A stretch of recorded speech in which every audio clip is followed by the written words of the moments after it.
What's up, guys? Welcome back to the channel. Here we are with another reaction. In this, we have the tragic story of George Cornell, the South London gangster. Before we dive into this video, if you guys happen to enjoy it, please don't forget to subscribe, give the video a thumbs up. Also, if you like support the channel by becoming a member, all you gotta do is hit the join button to receive your exclusive benefits. Let's get to it. During the early 1960s, the Kray twins dominated the East End of London, while their rivals, the Richardson gang, controlled South London. Although they maintained a fragile peace, tensions were rising, leading to an inevitable violent clash. George Cornell, an enforcer for the Richardsons, was among the first casualties. Cornell, known for his violent nature, initially joined the Krays before defecting to the Richardson gang. This switch led to increased hostilities between the two factions. Cornell's murder by Ronnie Kray marked the beginning of a brutal conflict. Born as George Myers on November 13, 1927, in the old boundary of St. George in the East, Stepney, London, he was one of 7 children to unwed parents. During his adolescence, George's father left, and his mother, Mary Ann Garrett, later married Joseph Cornell. Consequently, the siblings changed their surname by deed poll in the 1940s to match their stepfathers. From the age of 12, Cornell worked as a Billingsgate fish porter and later at the nearby docks. There, he ran credit rackets and became acquainted with criminals Lenny Hamilton and Billy Frost. So beforehand, right, it seems like he had a good upbringing, was a good kid before he decided to go into a life of crime. Cornell's first criminal conviction as George Myers was for stealing chickens at 17 in October 1944. In May 1945, he was charged with garage breaking and larceny after stealing goods. When he came of age, Cornell was called up for national service, which he did with Billy Wiltshire, a cousin of the notorious Kray twins.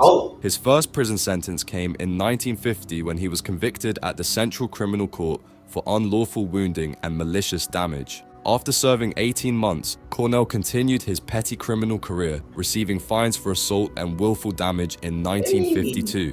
The next year, he was imprisoned again for breaking into a shop and stealing cigarettes and razor blades. Around the same time, he assaulted 2 police officers and used insulting words and behavior, but was let off with a 40-shilling fine. Cornell, now always known by this name to friends, associates, and rivals, left the East End of London in 1955 after marrying Olive Hudd from the Elephant and Castle. Together, they moved to Masterman House in Camberwell, South London, where he set up his family of 3 children, including a son Billy, in 2 flats. As a result of his lucrative criminal activities, the couple also owned a house in the countryside. Despite being a family man, Cornell continued committing various criminal acts. He served 1 prison spell. Now you got a house in the countryside, bro. You got expenses because your expenses now match your lifestyle. And so yeah, you're making a lot of money with criminal activities, but now your expenses match. So now you can't stop the criminal activities. People be like, "Oh, you got everything that you need. Well, now you can stop." Well, no, because now I gotta keep these things and maintain them. That costs money. For malicious wounding, believed to have slashed a woman's face with a blade. At that time, he was a member of the Watney Street Gang, one of the more notorious gangs in the East End. His last prison sentence was in 1963. The Watney Street Gang mainly consisted of dockers and was based around the Poplar and Shadwell areas south of Whitechapel. Another gang in this area was led by the young Kray twins, well known locally, who had met Cornell during one of his many prison stints. At around 6 feet tall, physically strong, and good with his fists, Cornell was known for being fearless and a skilled, feared fighter. When the Krays expanded their gang, later known as the Firm, Cornell joined as muscle, but was never close friends with either Ronnie or Reggie Kray. By 1964, Cornell had drifted away from the Krays and the Firm, and after moving to South London, became involved with their rivals, the Richardson gang. That's crazy to go to a rival gang, dog. It's like, that's crazy work. That is crazy. But it sounded like the Kray twins didn't really bring them in and make them feel like they appreciate it. Based in South London, the Richardson gang was led by brothers Charlie and Eddie Richardson, scrap metal dealers involved in various criminal activities, including narcotics, extortion, money laundering, loan sharking, illegal gambling, smuggling, contract killing, hijacking, racketeering, murder, and torture.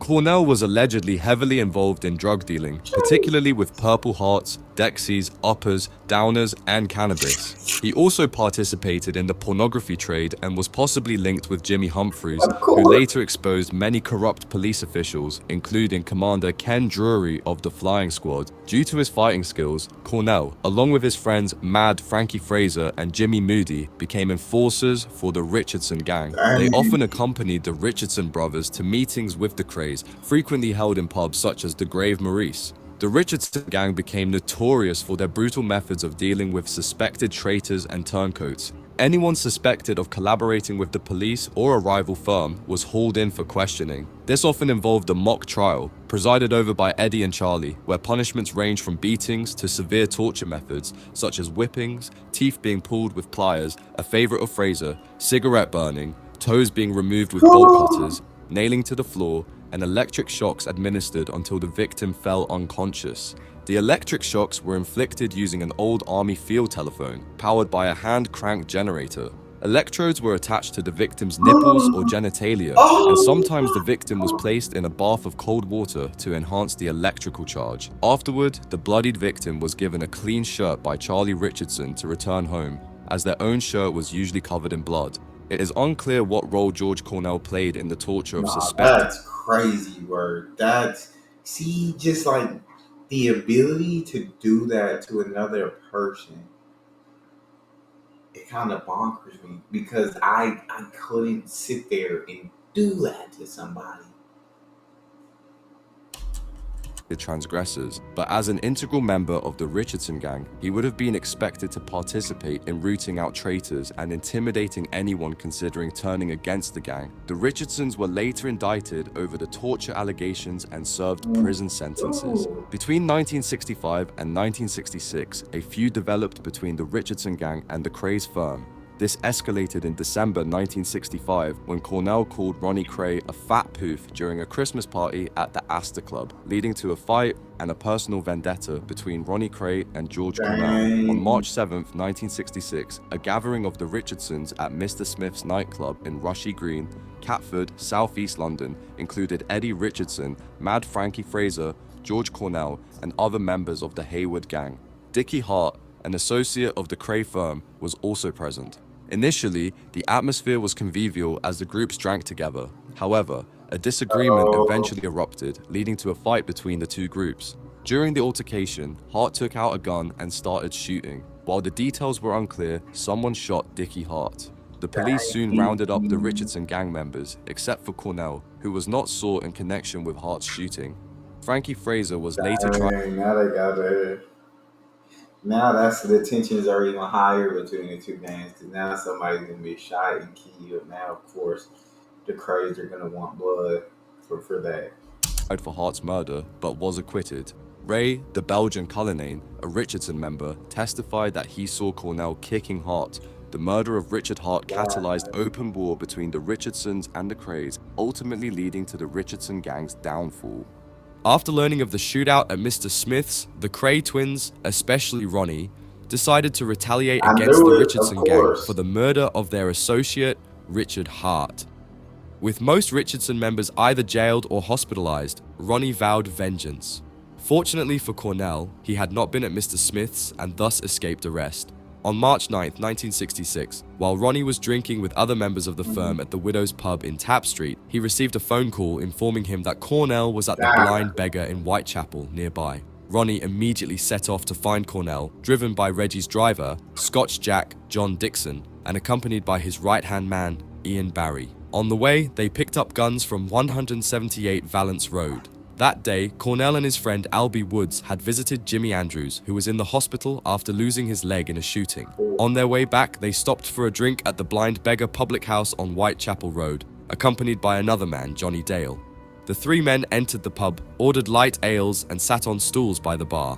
With Dixon waiting in the getaway car, a Mark I Ford Cortina, Ronnie Kray and Ian Barry entered the pub around 8:30 p.m. They saw Cornell and his friends, along with 5 other customers, including an old man at the end of the bar reading a newspaper and a barmaid washing glasses, who had just put on the pub's record player, which was playing The Sun Ain't Gonna Shine Anymore by the Walker Brothers. A Upon seeing Ronnie and Barry, Cornell smiled and said sardonically, "Well, just look who's here."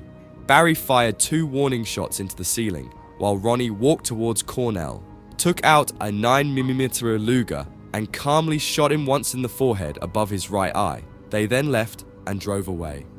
An ambulance was called, and Cornell was taken to London Hospital, but was soon transferred to Maida Vale Hospital, specializing in brain injuries. Ain't no way he survived that. Yeah, there's no way that he would have made it that.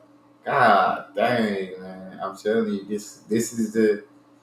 But it's like, and when you make the decision to get into this life, like it significantly increases your chances of your life ending in this way. At 10:29 p.m., roughly 2 hours after being shot, Cornell died before any operation could take place. Upon hearing of her husband's death, Cornell's wife, Olive, threw a brick through the window of 178 Valence Road in a fit of rage. Oh, Lord. News of Cornell's murder quickly spread. The Crays learned about it when Ronnie returned to the Widow pub and informed his twin brother. As Ronnie cleaned up, a news report confirmed Cornell's death. Ronnie then burned his clothes, and the 9mm Mauser used to shoot Cornell was given to the cat burglar Charlie Clark for disposal. The aftermath of George Cornell's murder. The murder shocked both the public and the criminal underworld. Despite initial arrests, lack of evidence led to Ronnie's release.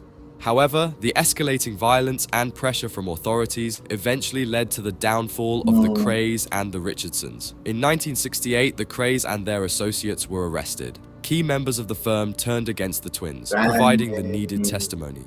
In 1969, the Cray twins were sentenced to life imprisonment, with Ronnie convicted for Cornell's murder. He spent the rest of his life in Broadmoor Hospital, dying in 1995. Cornell was buried in Camberwell New Cemetery. Reflecting on the murder, Ronnie Cray expressed a disturbing sense of satisfaction and vividly recalled the event even decades later.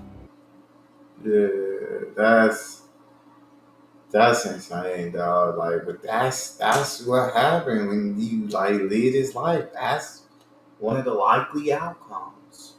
But I never condone the taking of anyone's life. Like, human life is valuable. But that's all we have. If you guys enjoyed, don't forget to subscribe, give it a thumbs up, check out the next. I'll see y'all next time.